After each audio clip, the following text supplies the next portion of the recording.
Presenter Deddy Corbuzier mengungkapkan baru saja sembuh setelah terinfeksi COVID-19.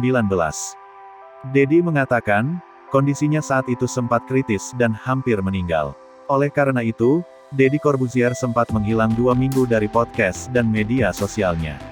"Saya sakit, saya kritis dalam waktu 3 hari dan ada kemungkinan besar meninggal," kata Deddy Corbuzier, dikutip dari kanal YouTube-nya, Minggu, tanggal 22 Agustus tahun 2021.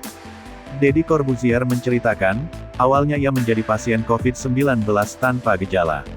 Namun, pada 2 pekan setelahnya, Deddy mengalami demam cukup tinggi meskipun hasil tesnya sudah negatif. Selain demam mencapai 40 derajat, Deddy juga alami vertigo. Karena hasil kadar saturasi oksigen dalam tubuhnya masih 99, Deddy diperbolehkan dokter untuk perawatan dari rumah. Namun, kondisi Deddy justru semakin memburuk sehingga dilarikan ke rumah sakit 2 hari setelahnya. Deddy tidak diperbolehkan pulang dan harus menjalani perawatan di rumah sakit. "Setahu saya badai sitokin ini membuat orang meninggal, kondisinya pada saat itu panas demam, badan sakit semua, kecewa sekali," tuturnya.